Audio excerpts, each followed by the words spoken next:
Buenas noches. No, en la silla no, que está ocupada. Ya saben que estamos de celebración. Cifra redonda.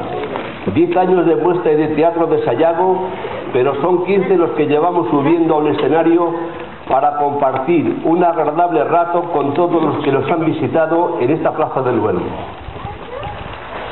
A pesar de tantos años, seguimos teniendo hormigueo en el estómago cada vez que se encienden los focos y nos ponemos delante del público. Y este año es aún más difícil. Se fue uno de los nuestros, quien tantas carcajadas nos arrancó en esta plaza. Piensan bien. Me refiero al entrañable Michel. Michel, amigo, nos dejaste sin pensarlo, cuando ya hacíamos planes para celebrar el 10º aniversario de la muestra. Me decías, Luis, el día que actúe el Duelmo, chocolate con churros. Tenemos que hacer algo gordo.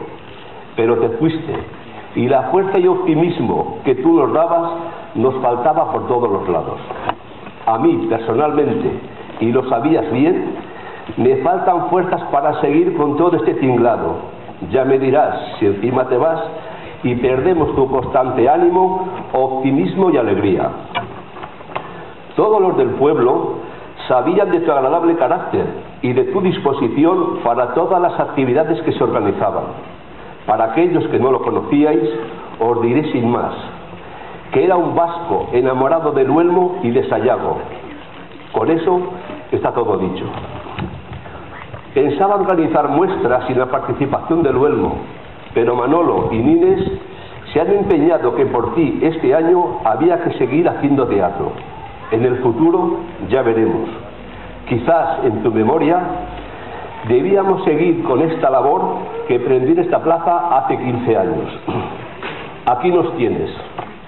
Unos suben al escenario por primera vez, otros, veteranos, lo vuelven a hacer en este 10º aniversario.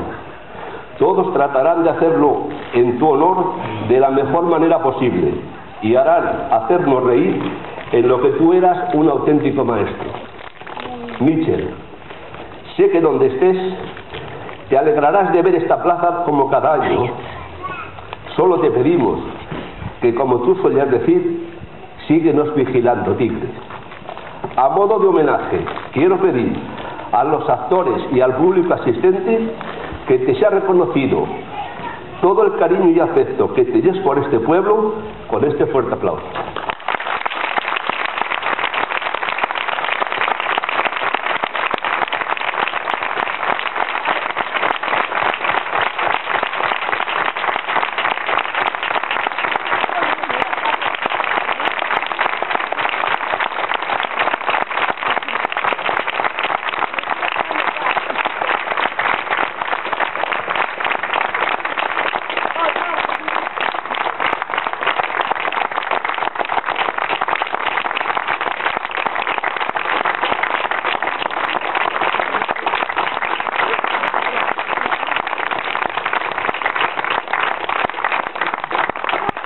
Está cantando.